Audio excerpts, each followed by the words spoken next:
Pemirsa, Presiden Joko Widodo melakukan reshuffle kabinet menjelang akhir masa pemerintahannya. Sejumlah nama masuk dan mengisi posisi strategis di kabinet. Apakah ini strategi Presiden untuk menuntaskan sederet masalah kementerian atau ada alasan lain? Pembahasan lengkapnya di Minutes with Cokro.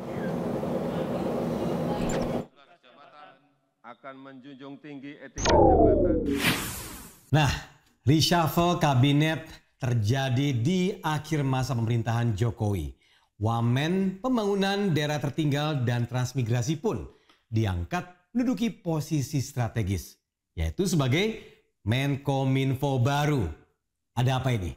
Apakah ini memang solusi penanganan sederet masalah di kementerian atau ada unsur politis di dalamnya?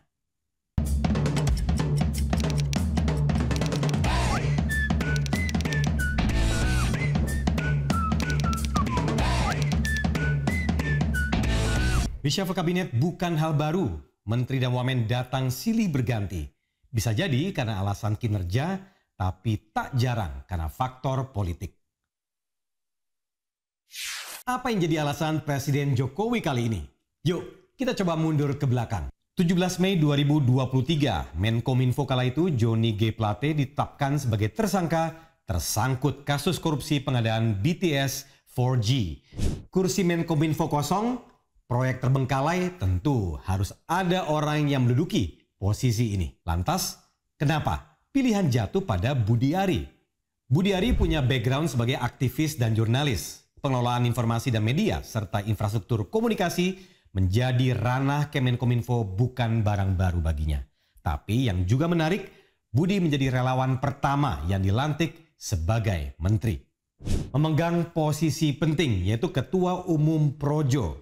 Budi Ari tentu memiliki peran penting dalam pemenangan Presiden Jokowi di tahun 2014 dan 2019. Tentu ada kedekatan di antara kedua tokoh ini. Ini tugas di Kominfo aja udah berat, tambah lagi berat lagi ngurus relawan lebih berat. Mengingat singkatnya waktu yang dimiliki, Presiden butuh seseorang yang sudah dikenal baik track recordnya. Karena masalah di Kemenkominfo ada banyak. Tapi ngomong-ngomong soal masalah, nggak hanya ada di Kemenkominfo. Seperti yang kita tahu, ada sejumlah nama menteri lain yang dipanggil Kejagung hingga KPK berkaitan dengan kasus korupsi. Menariknya, Syahrul Yassin Limpo juga berasal dari Nasdem. Nah, kalau kita lihat dari kabinet saat ini, tinggal Menteri Pertanian dan juga Menteri LHK, yaitu Siti Nurbaya yang merupakan menteri yang berasal dari partai politik Nasdem. Nah, apakah kita akan melihat lagi jilid berikutnya terkait reshuffle kabinet di akhir masa pemerintahan Jokowi? Kita tunggu saja.